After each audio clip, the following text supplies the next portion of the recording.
And we are live. What up? What up? What's up, everybody? Hey, welcome to Hits and Heels. It's back to Wednesday night. I'm Coach Terri Bryant. This is Coach Bryant. He made me a football coach. And we are live. There we are live. Everybody. Hey. And so, what we want to do tonight is introduce you to Hits and Heels if you haven't been here before. Welcome back if you're faithful, because this is not our normal night. Normally, you guys don't see us till tomorrow. So this is a new night for us because I wanted to make sure this guest got on, and this was the only night that he was I wanted to make sure that we got him on, and this was the night that he was available. But we still will be on tomorrow. We will have Coach Felton on, Kentucky State's head coach, on tomorrow. But today we got a really good guest today, and of course we're talking about the recruiting process. We just had a couple of our babies just make their commitment. Our son is Ty Bryant. He's at the University of Kentucky. He is going into his senior year, and we're praying. We praying for a good season this year. We got a new coaching staff and lots of changes going on there. What else, Coach? Before we bring our guests on, well, and on the guest, Ty's a Giants fan. Even though I've tried to influence him to be a 49er fan. So we got, Coach, when you come on, we got Giant stuff up in the house. We just put it away when he, until he comes. He tells us he's coming and we put it back up. I'm just kidding. Just kidding. But a lot of stuff, the NBA real fast. I know we don't do sports. Oh, the Knicks. You got to talk about the Knicks winning. I mean, New York, because I'm outside. Yeah, New York. I was pumped. I'm not a New York fan, but I love New York. The wife, she can do without it. But New York is a fantastic place to hang out at, and did it for a while. And I wonder if Coach is a big Knicks fan. I wonder, since he used to coach at in New York. But yeah. We'll find out. Well, those are some of the questions we're going to ask today, and we're going to find out. You ready to bring him on? Oh, most definitely. I'm ready. I don't want to hold him longer. All right, Coach. Hey. You have to give us how do you pronounce your last name, Coach? Yeah, it's Monangai. Oh, that's easy. Yeah, it looks more intimidating than it is. No. It's easy because you said it first. Yeah. Yeah, I just say Kevin, I'm with you. Yeah. Blessings. So, are you are native? Yeah, so I'm born and raised in America. I was actually born and raised in New Jersey, specifically. My parents are immigrants. They came here, met here when they were 18, from West Africa and Cameroon, and my siblings and I have been here our whole life, basically. Oh, okay, good. Yeah. So you got acclimated to American football really, really quickly. Yeah, I'm the firstborn of three. So I have a younger sister who she went the medical route and did that, and then my younger brother is actually the running back for the Chicago Bears right now. So yeah, so I kind of. Well, hold up. Our daughter lives in Chicago. Hold up. Oh man. Yes, I don't know what just happened. Okay, there you go. Let me mark off the question. Is that person kin to you? All right. Yes. Because it's a unique last name, so it was hard. It stands out. Yes, it does. Yes. Now you said you're from Jersey, so going back to the Giants, you was right across the street from home. Man. I was living at home with my parents when I was coaching there. I was like 20 minutes away, so it was awesome. Oh, what a blessing. Yeah. That's how you stack your money. I'm telling you. We might have to talk about that. Parents, stop kicking these kids out so early. Let them stay home and stack their money. Yes. It's a problem. I think culturally, I think there's kind of that 18 and you're gone thing. Yeah, nah. Well, good stuff. Oh, well, Coach, give us your resume. I have it printed on everybody and they can see it. But go ahead and give us your background, because the most impressive thing that I think I want to take away from this conversation is you being an executive director with JPMorgan after an NFL career. Thank you. Yeah, absolutely. So, started, playing football at organized football in 6th grade. So kind of late when you consider the career of a player. Ended up going from public school. My parents ended up sending me to Seton Hall Prep, which is an all boys Catholic school in New Jersey. And went there, I started as a sophomore on varsity and, kind of had a breakout season, and ended up leading I was probably top 2, if not the leader in rushing my sophomore year. Then went into my junior year, was the highly rated running back coming out of New Jersey. About 7th game into the season, I was leading the state in rushing. I ended up getting a high ankle sprain. Somebody twisted my ankle at the bottom of a pile. All of the colleges, Boston College, Syracuse, Maryland, that were recruiting me and about to offer me, basically didn't answer my phone calls after that, right? So, I go into senior year with no offers, and then from there, I end up having a record-breaking year, Essex County all county player of the year, for all state, because I ended up running for 2,266 yards and 35 touchdowns my senior year. Finished the all-time leading rusher in CNO Prep's 150-year history, and then get a late offer, full ride athletic scholarship to play at Villanova University. Start as a freshman and end up leaving Villanova University as the second all-time leading rusher behind Brian Westbrook. So kind of had overlooked very much so, had to kind of grind it out type of career, and then ended up undrafted with the Philadelphia Eagles. And then from there, bounced on and off, was cut probably 6 times my rookie year alone. And, kind of just bouncing from, my mom and dad's couch to back, to the facility, back to my mom and dad's couch, that whole thing. And then got an opportunity with the Vikings too. And then after that, I was trying to get back into the league playing, but the career just never kind of took back off again. And then from there, in 2019, because of my relationship I had with my offensive coordinator in Philly, he became the Giants head coach, Pat Shermer, and then he ended up giving me an opportunity to coach with the Giants in 2019, which was awesome. Did that for a year, but as COVID kind of came about, we all got let go. I was at a crossroads, basically hey, do I continue pursuing this, coaching thing? And kind of decided to pivot, and that's how I got into what I do now, which is project management, all that kind of good stuff, and ended up at JPMorgan. So that's the super short version, but it's about what, from college to now, it's 11 years or so. I'm 33 years old now, so still hopefully a lot of runway left. Yes. Oh my goodness. Okay, so we're middle school coaches. So Yes. what you're telling me is that you started playing football in 6th grade as a middle schooler. Yes, I did. That was my first year of organized football. Oh my God, that's huge. Yeah. Because again, those are some of the things that we talk about when we're with the kids, when we're coaching and we're trying to motivate them, is that it doesn't matter how you start, it's how you finish. How you finish. And and we had a kid that we got in 8th grade that just committed to Marshall last weekend. So and he didn't play until the 8th grade. So we're excited about that. I mean, I love those type of stories because it makes it real, as opposed to the kids that just grow up out of the crib. I'm telling you. Because that's how our son was. He out of the crib, he was playing. So he was destined for greatness. But for the average kid, and that's why I liked why you're on here, is because you talk about the how do you call it? The overlooked athlete. Overlooked athlete. Overlooked athlete. Coach Yes. Bryant. Well, no, I wasn't waiting to talk. I was really enjoying the conversation. Oh, yes, sir. Okay, but with that, but we also, coach, in what you do as well. We also live in microwave for coaching.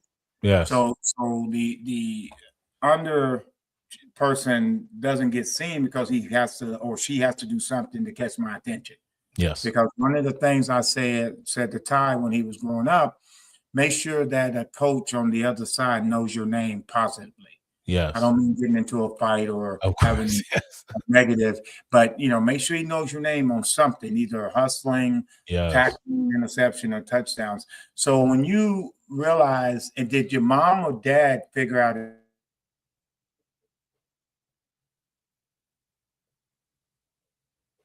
which one of them knew that this was something that you was destined to do?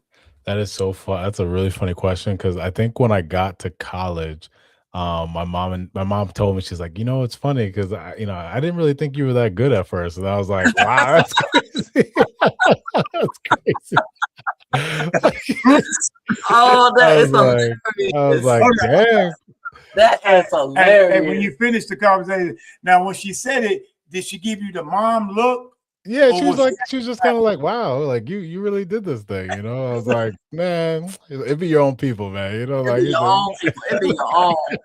That is hilarious. So I mean, my dad was just, he's along for the ride, super proud of the journey, and I think for them it was just like, hey, this is a great opportunity to at least get a great college education, and then whatever you do with it after the fact is what you do with it, and it just, things kind of just worked out from that perspective. And then the benefit of the younger brother, the younger sibling, they always get to see, okay, he did this right here, he didn't do that right there, and then now he's doing his thing. He was drafted in the 7th round, so at least one of us got drafted, so my son hopefully can now get in the 3rd or 4th round, and we're just gonna keep trying to crack that thing. So there you go. Well, I got a question, and then we're gonna move back to you're talking about your brother and the situation. Now, the part that caught my attention when you said that you was doing fantastic, you end up getting an injury.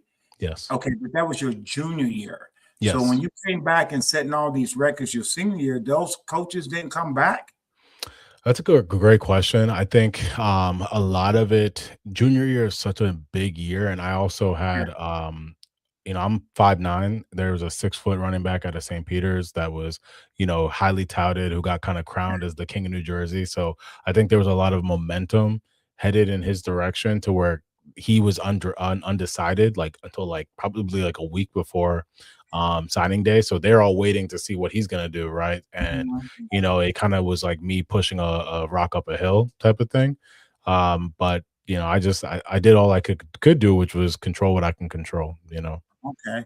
Yeah, I meant that I meant that in a positive way. Yes. Oh, yes. Because normally you get hurt, especially now or then, your injury, coaches go, okay, I'm going to go look at this person. There's already someone I'm looking at anyway. Yes. As soon as they tell you the greatest thing since grape Kool-Aid, they just told someone else. I'm telling you.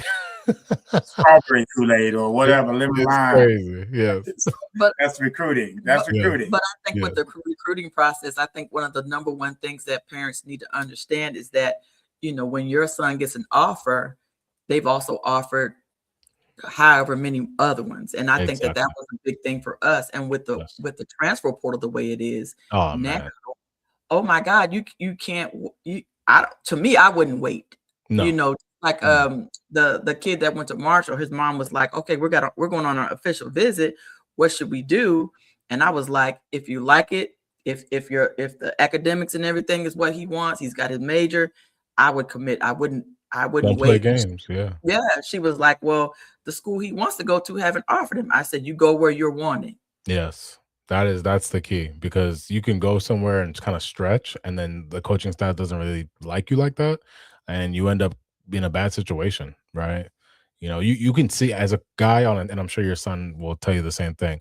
The coaches who are like the players that coaches are into, they're treated differently. Their experience is different, So and the coaches have their guys, like people they've recruited personally and all that kind of stuff. So it's not fair, but it is with the way it is, So you definitely want to be one of the guys the coaches kind of put their stamp of approval on.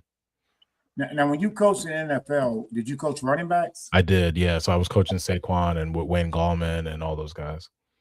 Okay, now she's very good. I'm good friends because of her. Very good friends with a young man that was an assistant head coach for the Detroit Lions and also the Indianapolis Colts, head coach at Grambling, Kansas State. Yes. So when you coach those guys that you just mentioned, I know who they are. Yes. So are you coaching them, or what are you saying to them? Because that's some bad boys. Listen, it's true, and it's funny, right? Because at the time I was 26, and I mean I was I'm like their age, like the same age. So how did tell us that experience? Yeah, go ahead, tell us that experience. Yeah, I mean, listen, I got a good relationship with a few of those guys. Like we catch up every now and then on social media and different things. It was a great experience. Definitely was. Like we would joke around, but at the same time, I had to every now and then be like, "Hey, bro, like I'm still your coach," because they would clown me a little bit, you know, and we would have that like friendly banter, you know. So yeah, because you've been that young of a coach, you know, and you say something, they looking at you. Yes. It's how they're receiving it. Is it a curveball he's throwing at Yeah. you?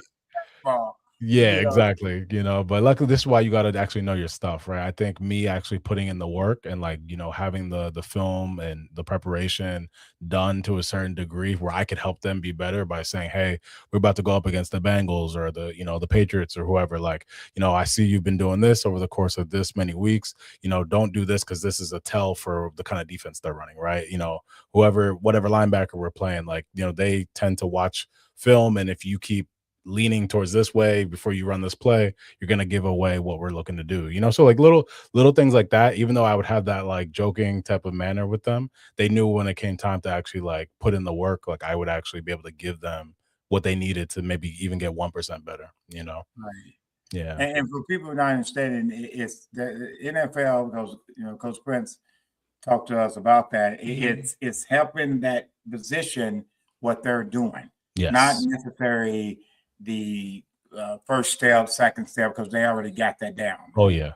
Yeah, and because they work on it, like people have no idea the effort that NFL players put in to stay. Yes. You know, Yes. to stay. Yeah. There's only so many Saquons and, you know, of the world, right? You know, most of these guys, you day in, day out, right? Yes. So you were there with he's back, OBJ. No, so OBJ, he left to Cleveland the year right before I got there. Okay, gotcha. Because that's our son's favorite player is OBJ. Oh yeah, he's probably one of mine. Yeah. Well, he's back with the Giants. Yeah, now. He comes at the house. He had put his jerseys up. I thought he had threw them away. He put them up because he left. Yeah, the Giants. He comes in going, yeah. We back.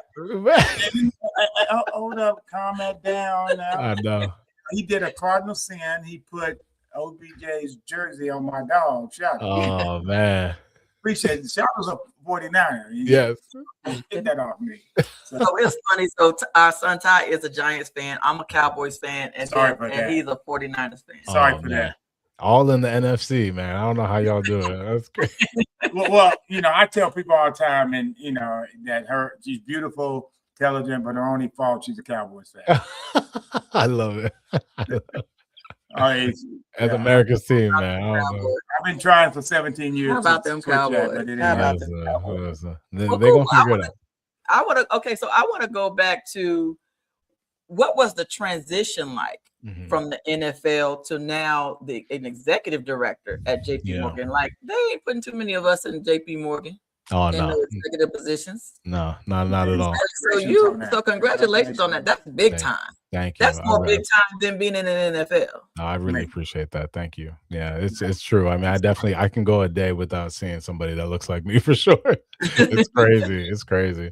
But I think the transition, it was kind of like very much like it's team or like a team dynamic, but it's just different, right? Like we're not looking to hit each other and do these all different things, right? But it is like, this is what I love about football, and I think everybody loves about football. It's like you got everybody from these different backgrounds, all different types of personalities, and some way, somehow, we got to figure out how to all accomplish the same goal, So I think I just come in with that kind of mentality, and to be honest with you, like I think being an athlete is like an unfair advantage in the marketplace. Oh, I think so too, because even if you have different mindsets, that's how I'm gonna say it. That's how I'm gonna say it.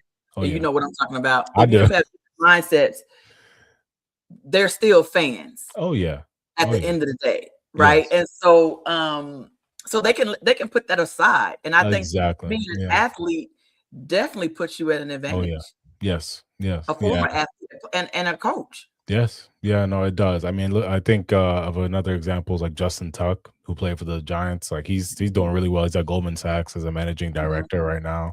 There are a few guys, who have really kind of gone on and transitioned well. It's definitely something to be applauded for, and I'm grateful to be in position.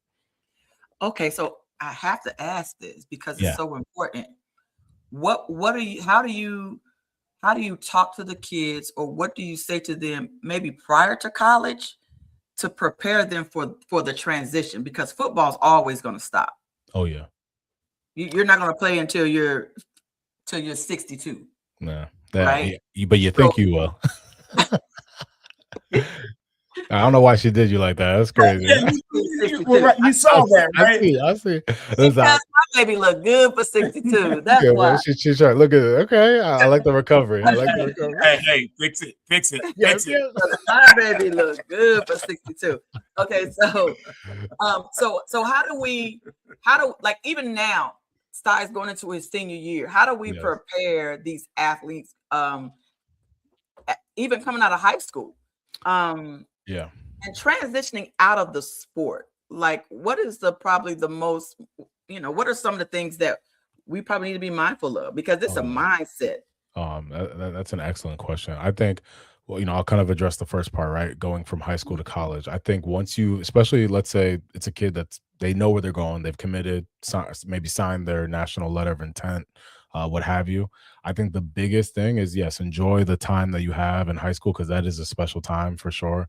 I'm still very close with a few of my boys who I played high school football with, and it is a special time. But you also want to kind of begin to do the mental and physical preparation, because I would say the biggest jump from high school to college is physical, but the biggest jump from college to the NFL is mental, right? There obviously is a mental aspect as well from high school to college, but you see it from middle school to high school. Like that's a big difference in a child's like life, when I remember going as a freshman to college, I'm like, these some grown men, bro. Like this is crazy. Like like these jokers is, even the dudes that was like 190 was bench pressing like 400 pounds. So I'm like, this is crazy. Like I gotta, So I think there is a physical shock a bit. I still to this day can remember my first college workout. I was throwing up all over the place. It was crazy.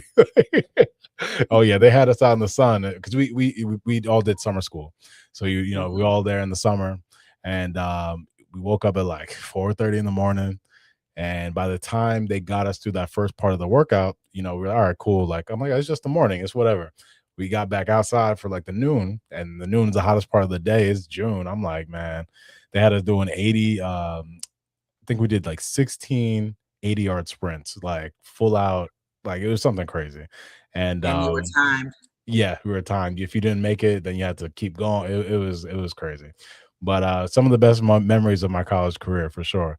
So I think getting ready from a physical standpoint is a huge thing, because you think you're ready, right? But nothing could have really prepared me for that, right? But you want to be as ready as possible. And I think if your plans are to play early as a freshman in college, you really want to like be ahead, like heads and shoulders above your peers, right? So I would say that's the biggest thing. And then from college to the NFL, it's recognizing that this is a business. And I think it's becoming more of a business even in college now with the NIL stuff and, really kind of, the approach that athletes have to take.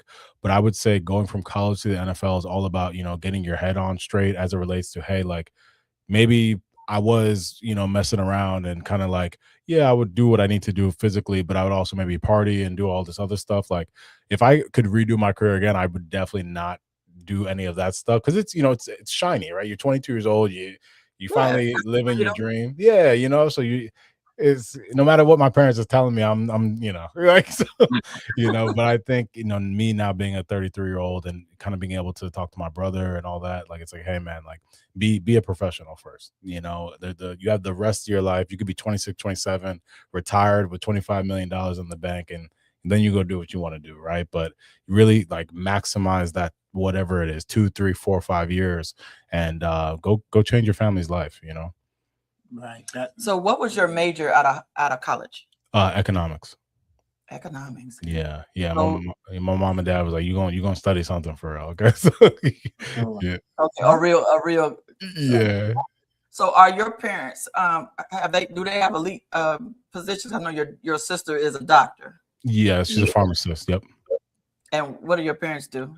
So they actually they're in business together. They own some real estate and stuff, but their main thing is they basically, because for children who are autistic, once they're 18, they're not able to the government doesn't take care of them like that. So they own a home that basically allows for kids who are young adults that have aged out of the system to have assistance and like, a structure through the rest of their lives. So that's what they do for work. Oh, that's big time. Yeah. Wow. But I knew that they did something because we're going to switch the subject on it. That is amazing because here's the problem with that. Not a problem because it's positive both ways. But if you're a foster kid and you're in a foster system and you turn 18, the system comes in and pays your way through college. Oh, wow. To help you. I mean, what your parents are doing is amazing. And also I had a parent question. But you said earlier when football stopped, and I'm saying this again, my wife says this all the time, say it again for the people in the back of the Yes. Say it again for the people in the back of the church. But the biggest plus again was them allowing you to find yourself even though you was 18 and up. Yes. And a lot of parents don't do that. And when you was talking about your success, so that put you in a position. And how did you help your brother? And what did you do to motivate him to go through this that you already went through? That's an excellent question. I am not who I am today without my parents. Them providing that foundation. I think you're looking at a 33-year-old successful person, but there was a period from like 24 to 26 or so when I was trying to get back in the league, and I realized my dream wasn't really playing out the way that it should have, and that was honestly because of my own mistakes, right? I kind of talked about just like having the right mindset. I was a pretty prideful and just stubborn 22, 23-year-old, and honestly had the opportunity to be the starting running back for the Philadelphia Eagles, but just was walking in something that I was not yet, because I saw it and the reality of it was like in front of me, and I ended up kind of rubbing my coaches the wrong way and all of those different things. But as I kind of went through that 24 to 26-year-old period of time, I was like depressed, I'm partying, doing all types of nonsense I shouldn't be doing, and my parents just allowed me that space to kind of figure things out. So I think when I was living at home with them that entire time, and not making any money, doing just the whole thing, right? But I think them providing me that space and that foundation, not charging me rent, I'm like, but I'm not, I wasn't being a bad kid in that way, but I was also just very aimless at the time, and I think without that I wouldn't be able to kind of have the launch pad to be who I am today, and my brother was home too. He was seeing all of that, and I think for him, he always had explicitly said like, hey, like my goal is to surpass my brother. And I would say he's very much achieved that at this point, so I'm super proud of him. He's from the sports side. Yeah. I mean, listen, we'll see when he's 33, I'm like, I got a couple of things in the bank, so we'll see. But I'm super proud of him. I think the goal should be for those that come after you to do better than you. So, I mean, we're 10 years apart. So it's like, even though he's my brother, I'm kind of like his third parent. So, so it's definitely a proud brother moment. Well, and how old is your son? You mentioned my son, he's what, 18 months, 19 months. Oh, yeah. He's a baby. Yeah, he's little, he just started walking like 2 months ago. Hey, that's okay. And guess what? Doing the press up and walk. He can learn how to hold the ball. Yes, He can learn how to backpedal. He can do all that at 18 months. As soon as they start walking. When Ty was very, very young, he could backpedal. Oh, listen, I'm with you. My brother and I told him, I'm like, hey, you got a couple more months, because when Kyle gets home from training camp, we're going to put you on the drills, man. You're going to get on the ladders, like. Yeah. And it's so fun, because the only thing we worried about was whether or not he would love it. Yes. But when that's all they know at a young age, and accept, they love it. They accept it. That's just what I do. That's so good. And they fall in love with it. Well, at least I did. Yeah, but Coach, you said it too, that when you got a little bit older, you did what, like I do this a lot. Like you can't see me pinch your arm. And when I coach, I tell kids all the time, I pinch their arm, I say, can you feel that? And they go, yeah. I said, makes you human. Yeah. What you did, and again, I'm commending your mom and dad again for the third time. That's huge. Because when a person is 17, they're 17, then 24 hours they turned 18, they are not grown. No. They're age. No. That's all they are. They're of age. My brain started working at like 27, like, you know, so I think I ain't working at my age. yeah. So that's why I'd be like, what? No. Yes. So right now, what do you do to work with kids and you communicate with parents about getting ready for the NIL? Yeah, so just tell us about RawRecruit. Yeah. So my parents, like I said, they are working together in business, but my dad is a software engineer that was his career for like decades. Yeah. She's like, I knew it. They had an elite. Yeah. job. So he was a software engineer, and when I was kind of like trying to figure out the NFL thing, he was like, hey man, I think he was watching Shark Tank or something, and he basically was like, he saw a business idea and he's like, yo Kev, you could do this for athletes, right? Kind of create a platform that allows for kids to basically kind of find their way at the high school or the college level, excuse me. And that's kind of how that got started. So it was a project my dad and I initially built. And what RawRecruit does now, because I launched it in 2017 or 18, but then kind of retired it for a bit, and recently brought it back to life with the AI stuff and all that kind of that good stuff. So it basically allows for any high school athlete in football, basketball, men's and women's track to go in there, put in their measurables, right? How good their GPA is, how tall they are, all that good stuff, their position. And then the algorithm basically matches them with the top matches that they have. Probably like if you're on a paid account, it's 25 matches, but you can search for as many colleges as you want. And then once you have those matches, you can email and call all of those coaches at that school directly, right? Because the biggest thing is people don't have the information. People don't have access to information. And, basically what this platform does is look to put the right information in the hands of those that need it, and kind of help people help themselves. Oh my! Is there an affiliate program? It's funny you say that. I actually was thinking about that. So I think we may have to get something going with that. Man. Yeah, I'm serious. I'm serious. Well, so we're affiliated with another group that Primetime Scouting. Oh yeah. And they help kids get recruited. But what they do is they help with NIL deals. Okay. They help with internships. Okay. And they help.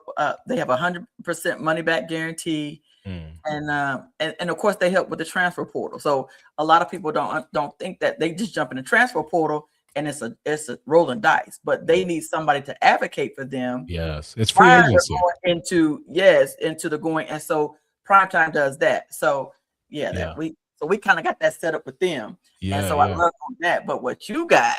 Yeah, this is almost. I mean, y'all almost. I probably need to give y'all.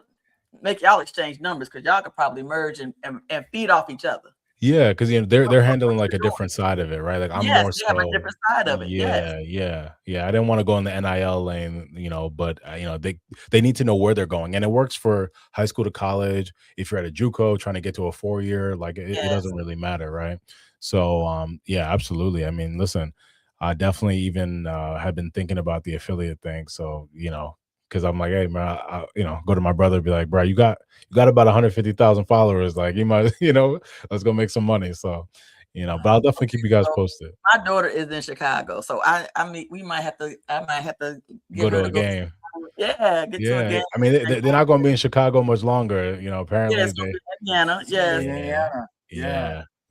But it's not far. My daughter's not. I think it's still only maybe 30 minutes from where that's not bad. The stadium is going to be at. Where it's going to be. So it's not far at all. So that's interesting. It's such a small world. It really is. Well, I think with both doing what they're doing is fantastic. Thank you. Kids. But the way it's going, have you sort of like doing this A job, this B job, this C job? Tell me when I get done. This D job you're doing and all these things you're doing. Are you glancing over? I got to understand the NIL because it's going to change. That's a fact, but it ain't going nowhere. It's not going nowhere. Yeah. So, I mean, that's the biggest thing. Is staying on top of all the new rules. Top of it. So, how many people are in your company of this? Is it just you? It's just me. Yeah, it's just me and AI. But I'm saying, but you're doing it, and you're doing a great job. So thank you, sir. Thank you. Ain't that's a good thing. That's a good thing. Thank you because so much. I'm pretty sure that because you put your heart and soul, and I had to tell an umpire this. I coach baseball in the summer. Oh wow. And I had to tell an umpire, and I said, "What have you invested? Nothing. Yeah. You showed up. Yes. Taking over the game. You did, and you've invested. So when you're looking to bring partners in, you got to make sure you get that right feeling because you've invested. Yes, that's good. Yes, sir. Yeah, and I think go ahead. No, you go ahead. Oh no, all I was gonna say is with the NIL stuff, like there's a part of the app that talks about it, but it's more so like, hey, these states are permissive or like more strict with NIL, but it's not like, hey, this is how you get NIL money or anything like that. Yeah. Okay, gotcha. Okay. So my question that I was getting into was, let's go back to the overlooked athlete. Oh yeah. Because prime time, that's what they like. They said that the athletes that are D1 that already got offered, they don't need their service. Mm-hmm. They need y'all's service. There it is. Right? Yes. So what's the first step? Like you have an athlete. Perfect example. We had a kid that played behind our son in high school. Yes. Yeah. But he was good. But he was playing behind our son. Yes. So it's athletes like that I think he still ended up going to college. It just probably wasn't as big as probably what he really wanted it to be. Right. And probably it wasn't as good as the way he was talented. And he was talented. And I remember Coach asking a question, why ain't he starting? And he said he's behind Kenny and Ty. Yeah. and the coach goes, oh. Yeah. Okay. Yeah, only 11 spots. It's 11 on 11. Yeah. Ty got his offers. His first offers as a sophomore. Yes. So So I would say the first step, as it relates to like RawRecruit, right? We have free accounts, so people can sign up for a free account. They would, once they sign up for that account, they would have on their profile all of those different measurables we just talked about, and they would get a fit score, right? And all of being able to access emails of coaches is completely free.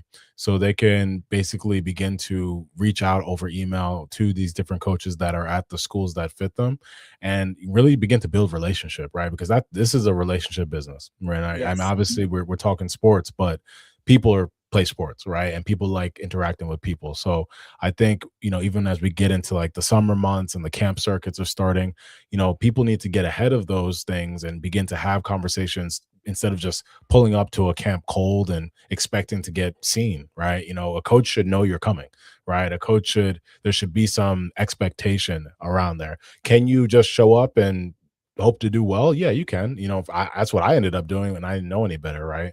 I went to the Penn State camps. I went to, back when I was in high school, it was like the Under Armour All-American and all that kind of stuff, right? So I think you can do that. You make it harder than it might need to be, Okay, that's good. That's good. That's good information. Yeah. That's lived experience. Yes. Well, that's that information that you've given. It is common to one, but not to all. Yeah. Yes. And when you say it, everybody goes, "Oh, that makes sense." Why not think of that? Hey, that's simple. Yeah. Okay, so they said, okay, so do you have an app or is it a website? It's a website. So it's you don't have to download it from the Apple Store or Google Play Store. It's at www.rawrecruit RawRecruit.io. And then once you're on the website, it'll prompt you to log in, sign up, the whole thing. All right, Coach. And I would, telecommunication. So can you repeat that again? Yes, RawRecruit.io. So that's RawRecruit.io.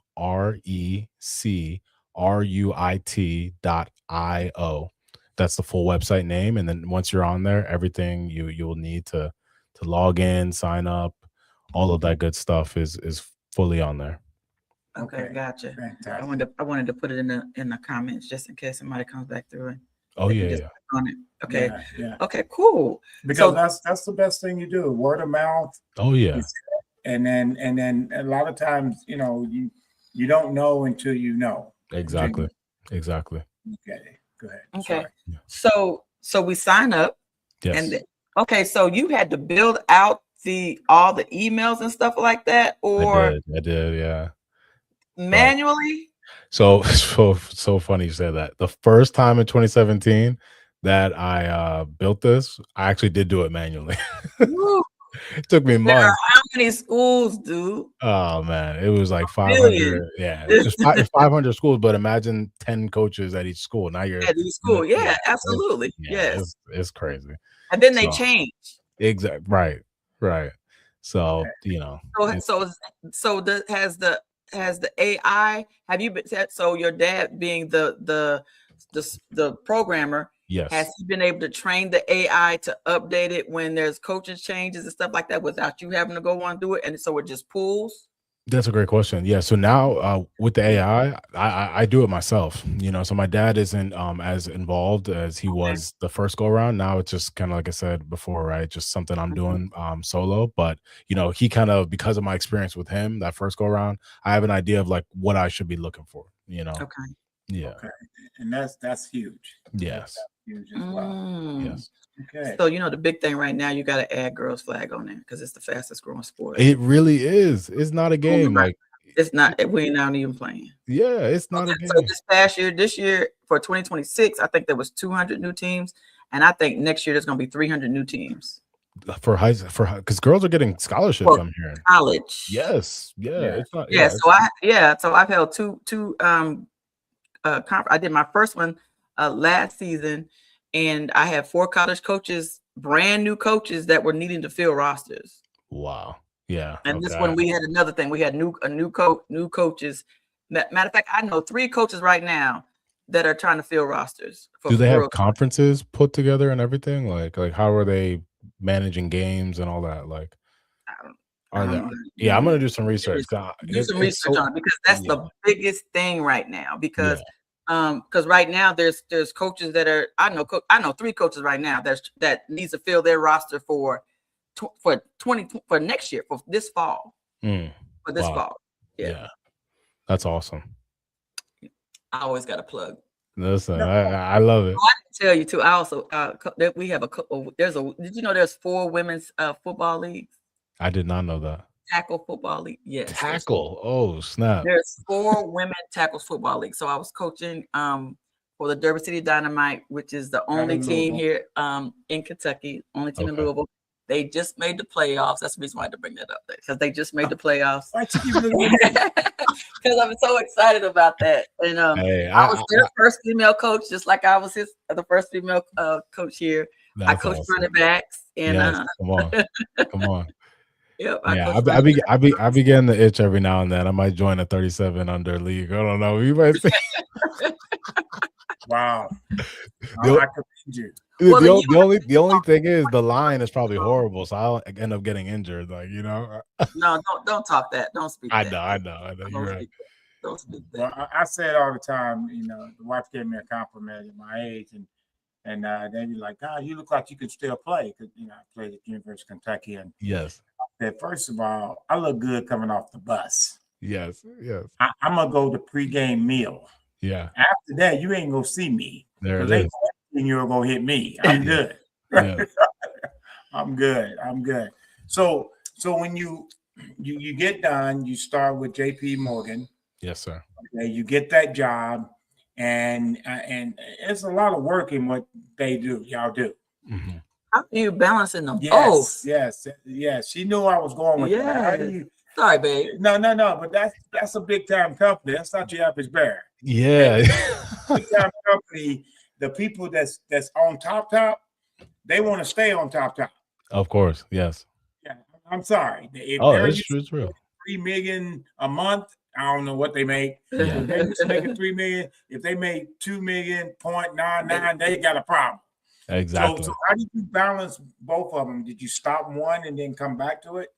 No, I think I started at JPMorgan in October of last year, so it's definitely been an adjustment. Kind of picked RawRecruit back up in February of this year, officially launched it in May of this year as well. Recently. Yeah. So it was a relaunch, but I mean the social media is really, people have been taking a liking to everything I've been saying, so it's kind of been blowing up. That's how I found you. Yeah. So it's really been, resonating with people, I guess. So, as far as like the time management thing, I just, I try to be disciplined and really just create time when I can, and make sure that I'm not falling behind from a performance standpoint on the JPMorgan side, right? Because that's what keeps the lights on and, Mama Fact. Bear happy. So, I got, yeah, Facts. yes. Facts. Come on. Listen, I know. Listen, I know. Okay. My wife and I just celebrated our 5-year anniversary, so Oh, we're congratulations. yeah. Happy Thank you, anniversary. thank you. I love it. Love it. Yes. Love it. So is that your only first child? Um, You no, we got another one on the way. Yeah. Oh, man. Yeah. I love it. Whoa, hold on. 18 months 18 and another months, one on another the way. way. Oh, she's got, hey, she's going to have to get a statue out Listen, front. That's listen, the time right I'm there. telling you. Yes, sir. Hey, please give her our love. I That's will. big I will. time right there. I will. Yeah, Yeah, she's a warrior for sure. oh, God. Yeah. She gets a plaque. Oh, yeah. Okay, so I wanna hear the story about your brother. Oh, yeah. Like what was his career looking like in high school? And then let's transition up to till he became drafted and became a Bear. Yeah. So he, went to the same high school for me for a year, All Prep, and then they weren't really looking to invest in certain, recruiting, right? And that's just kind of the way of high school now, right? You got to Many pay of to, them are. yeah, you got to pay to play, right? And so we ended up transferring to Don Bosco. He ended up going there, did very well. Got offered by Rutgers late when Coach Ciano became the coach again, and came there, was, I think he redshirted his first year, and then kind of was working his way through special teams, getting as much playing time as he could, and then going into the year after that, he basically began to work his way through the depth chart and would show flashes, but then had his real breakout year during his redshirt junior year. Ended up running for 1,000 yards, and then did the same thing his senior year, right? And then from there, it was basically like, hey, this guy, he's showing up on tape. He had a couple, like probably 3 breakout games on national television, Friday Night Lights against, I want to say it was a Washington University was a big one. And then he also had a breakout game. For some reason, he would always have his best games against Michigan State. I don't know why. You just had a number. Yeah, I don't know what it is. Like he just would always just destroy them. So and then with those statement games, his name began to get circulated around the league. And as he was doing well, I was on the Giants coaching staff. So I was, getting to hear and see. I was hoping to stay around long enough to influence him getting drafted by the Giants. Right. Of course. But it worked out the way it was supposed to. He basically went to high school and college in New Jersey, so I think a change of scenery was good for him. And then he got drafted maybe with like 15 picks, 20 picks left in the 7th round. So we were sweating in the house a little bit, but I was I was happy that he got his name called and just got to have that moment. So he's done well. He had 758 yards as a rookie, which is incredible. Him and DeAndre Swift were probably one of the better running back duos last season. So yeah. So it's been good. It's been a good year. They finally turned it around last year. Absolutely. They did. Yeah. So I'm, like I said, super proud of them. Right. Well, I like that. And I guess, but your brother's also got to understand that his last name was already out there. Yeah, at this point, I think we're sharing that weight. Yeah, we're gonna share a little bit of that. That last name was already out there, already kind of paved the way already. I mean, I can't help it. Again, the pinch thing. I'm human. Yes. Only Jesus walked on water. Yes, sir. So with that said, is when it ain't so far when he came and you left. Yeah. The name is still fresh. Yeah. And then all of a sudden you're on a coaching staff. Yeah. The first thing they're going to figure out is who that kid is. Yes. Who that's in their genes. Yes. It helps. It helps.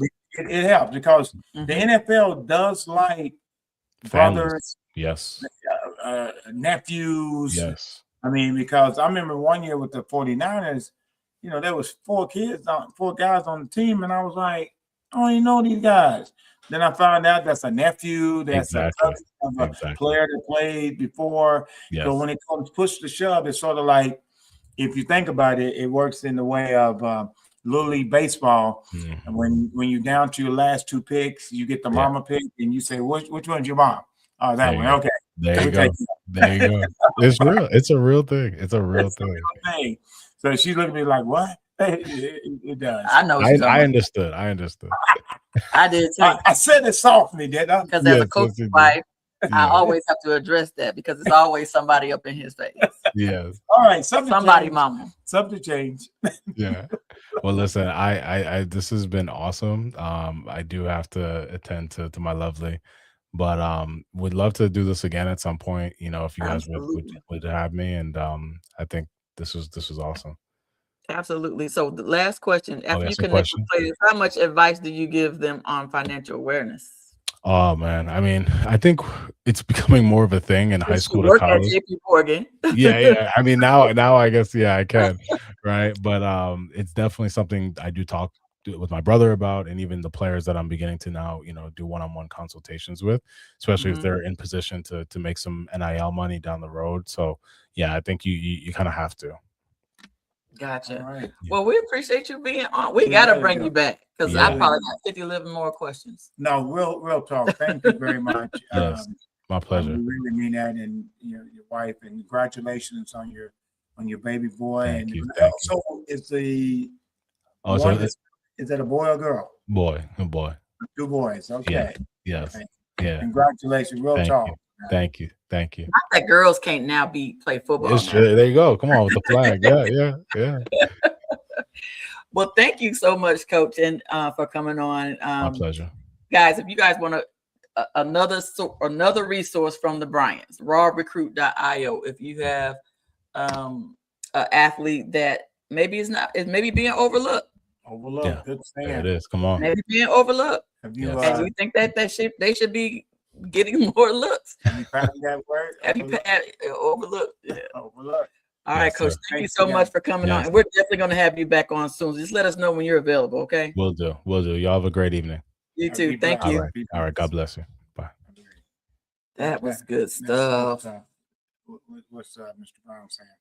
That's the question I put on there. Okay. He answered that. What's up, Mr. Brown? Well, the thing about I love everybody's getting into this recruiting, and because it's a lot of I don't know. Yes. And now that you're getting paid, everybody wants to. They're taking it just more serious now.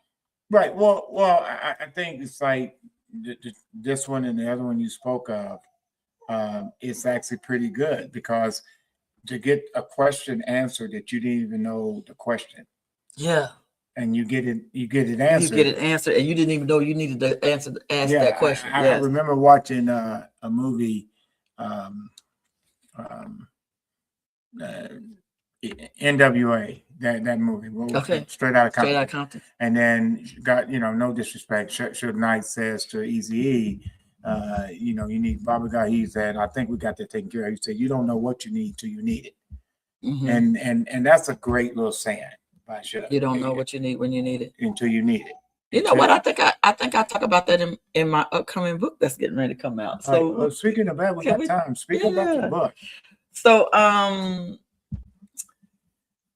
don't know why I haven't brought it up, but I am bringing it up now. Who said he had a problem with you not bringing it up? I had a problem with bringing it up because I was thinking I was thinking. Who had a problem that you didn't bring it up? Me. That you did not. You had a problem that I didn't bring it up, and I'm sorry. So my journal. It's not a journal. It's a workbook, and it's called Own Your Season, and it's a seasonal workbook for. Right now it's for girls, and then after that one's done, then Coach Bryant and I and Ty will co-write the male version of it.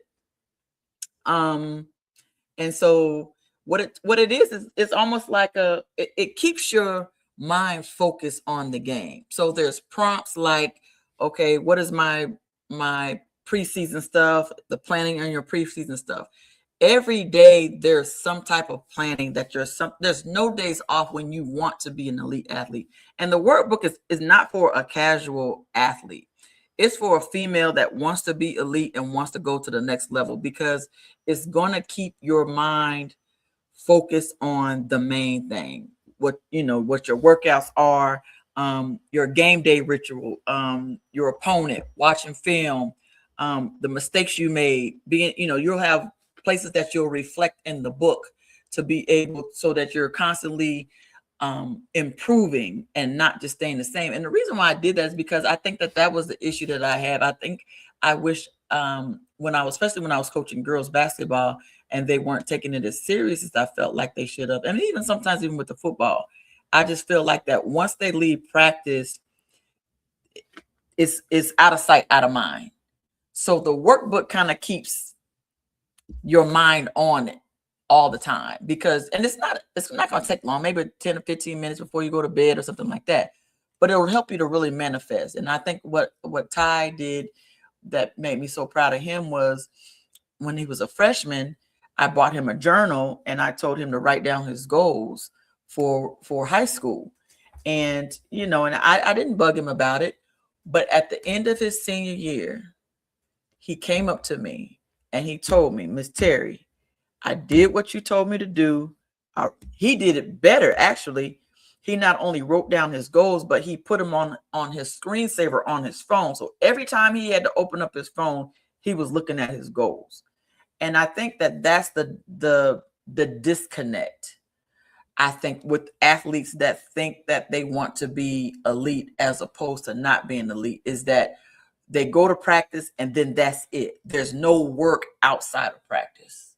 Well, but the thing about the workbook, if you will, is when you write something down, it makes it real. Yes. When you write something down, it makes it real. When you write something down, it makes you achieve. Just like, if you're in sales, you write goals down. If you're coaching, you write goals down. The word of God says, though, to write it down and make it plain. Make it plain. I mean, and you make it very, in your way, because it's your workbook and it's your goal and it's for you to achieve that. And I think that's the biggest thing. Today in baseball, there are certain things that we were working on, and I asked them, how many of y'all are continuing to work on the small things outside? Because every time practice ends, you have homework. Yes. Because that coach has taught you something, or something new, or something you haven't mastered. Mm-hmm. Okay. And with that said, it becomes more. When a kid gets an A, he's not, or she's not getting it just based on the school inside the classroom. They're going home and working. Successful people put effort. Nick Saban has some, and I forgot what it was. Successful people don't like lazy people. Oh, mediocre people don't like. Yeah, something he said. Don't like high achieving people, and high achieving people don't like mediocre people. Because one of them is putting something in, the other one wants something for nothing. And what was it? How did he say it again? High achieving athletes don't like or high achieving people don't like mediocre people, and mediocre people don't like high achieving people. Right. Because the mediocre people, when they look at the high achieving people, they think they're doing the most. But what it is that they make them feel bad because they're not doing more. They're not doing more. And that's been the biggest thing, no matter what you do. People motivate themselves and they want more and push it to their max of their ability. Mm-hmm. And I think that by Coach Nick Saban is one of the best sayings. I agree. One of the best. There's a lot of great sayings. Absolutely. Don't get it wrong. Yeah, absolutely. So that's pretty good. So back to the book. The name of the book is called what again? Own Your Season. The name of the book is called what again? Own Your Season, the female athlete's daily workbook. And when it gets done, it'll be in the back. It'll be probably right here, and I'll be flashing it because, a lot of knowledge is in that book. A lot of knowledge of how to do it. And I think the one thing that sets mine apart that nobody, I don't want to say it because it's not somebody else who's going to come out with it, that's going to set mine up with it, is that it tracks like your monthly, which is something that girls don't do because of this. There's a whole, we talked about it with Big Things Kentucky, that that they finally have did some research on it, and there's a correlation between when girls tear their ACL and their cycle. Because what happens is when they're on their cycle, like their joints and stuff are looser because it's preparing them for, childbirth or to conceive.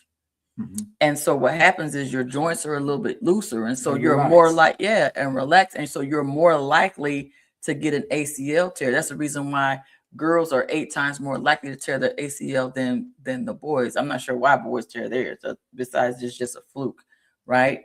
And so so now if you're more intentional with tracking that, and you can be more aware of what you're doing and how you're moving and how you're cutting and that type of stuff when you're playing. Not that you can still prevent it, but at least you're more aware. Yeah. And that's the whole key. Being aware helps you. So yeah. Right. And then I have another book. I haven't made up my mind on what I want to call it, but basically it's kind of like what we talk about here, and with the recruiting process, and this helping sports families with learning the ins and outs of what it takes to be a sports family. And so I write the book from 4 perspectives. I write the book from my perspective as an athlete or former athlete, my perspective as a sports mom, my perspective as a coach, but also my perspective as a coach's wife. And there's not a lot of people besides Coach Brian and I, because his wife is a coach, that can sit in those 4 seats and really understand those 4 perspectives. So what happens is when you're an athlete, you're questioning the coach because you haven't sat in the coach's seat, or you're a sports parent. You may have been a former athlete, or you may have not been an athlete, and you think you know what you know, but you really don't know what you don't know, because you don't understand the perspective of the athlete. You don't understand the perspective of the coach, right? And so and then being a coach, I kind of vent in the book about coaching. As a coach, I'm kind of venting. I talk about parent participation. I talk about, or the lack of parent participation. I talk about just how the commitment of being a sports parent. The commitment. I think there's nothing that burns us up like it's summertime. We're getting ready to start practice. Well, I'm getting ready to start practice. You aren't. I'm getting ready to start practice in July, and I guarantee there's going to be somebody that's going to still go on vacation. There's going to be somebody that's, they take vacations during the season, or you're playing another sport. We don't mind baseball because baseball and football coincides, but then we'll go into football season and somebody will start another sport during the season. And that makes no sense to us, right? So I do a lot of it's a lot of stuff in that book that is going to come out. That's going to be well. I mean, because that's. But it's going to help you. It's going to help you as a sports parent. Well, the hardest part is, like you said, is being all 4. Is understanding all 4. When you don't understand it, just try to listen, parents, because. The one thing is, like my baseball team, they have to tell their parents they love them. And I just remind young people, just make sure your mom and dad. So if I walk up to one of my players' parents and say, did so-and-so say he loved you when he got in the car? No. Okay, he running for it. It's because of the sacrifice of a parent, and what you're talking about in your book. Parents sacrifice. And a lot of parents don't sacrifice. They don't understand that, for your child, because number one, you're sacrificing for, to me, you're sacrificing for them to treat their child like that. That's good. Because if you're teaching your kid on how to raise their kid. How to raise your kid. That's good, the sacrifice of the time, and many times, even with Ty, real quickly, I mean, you would fuss at me because I'm putting the energy drink in me because I'm tired throughout the whole day of coaching and that, but I still sacrifice for my son because he's one. Right. And I think I'm kind of transparent in the book about that, about how Jay had to spend a lot of, I wasn't at that point at that time. I was in survival mode because as a single mom, and I was working 3 jobs, and I hardly saw her, and she basically raised herself in her high school years. Because I didn't spend that time. Right. And the thing, and I talk about that, making sure that you spend that time. But when Terri, when we were talking about sports, mom, I mean, Jay played sports. She was a track star, and she was a basketball star. Absolutely. So she was an athlete as well. So it wasn't just Ty. Right. But it's like the only time I kind of spent time with her was when I was making sure that I was at her games. But outside her games, I was always working. Does that make sense? We weren't spending the quality time that you made sure that you spent with Ty. Yeah, because we used to spend just us. Yes. Just us. Yes. And it helped out when he got 21. He's 21 now, and he still communicates with me like it's just us, and I like that about it. So, but anyway, the first book again, one more time. On your season. On your season. No name for the second book yet, and there is a third book coming out. Yeah, I mean we got the boys the boys version of the it'll be on your, and then after we do the boys version, we'll come out with sports specific. The first one will probably be football, and then the second one will probably be baseball, where the book caters towards that specific sport. So Coach Brian and I will be co-writing those, and so look, so we're putting it out there. We're putting it in the universe, Coach Bryant. I love it. And again, thanks, Coach. How do you say his last name? Monangai. Yeah, I knew it. I just want to see if you knew. Coach Kevin, and his brother is at Chicago. So now I knew. Yeah, now I gotta make sure. Well, I always was following him because you couldn't help but to he was one of Caleb. Between him and what was the other one? They was beasts. Yeah. That's the reason why they won as many games as they did, because the backfield was so good last year. Fantastic. So, yeah. All righty. Well, Coach Bryant, I'm ready to go to bed. Okay. All right, y'all. We love y'all. Mr. Brown, we know you was on here. We knew you was going to be here. And we didn't expect too many people to be on because we're normally not on this day. But I thought it was just very important to get him on. So I made it happen.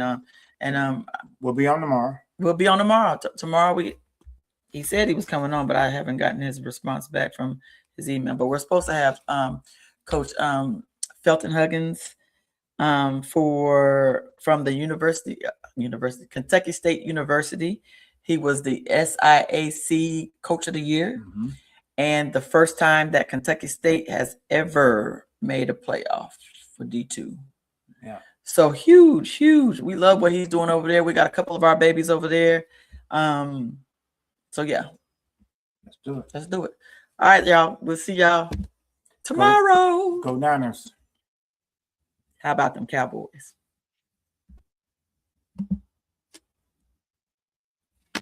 How about them Cowboys?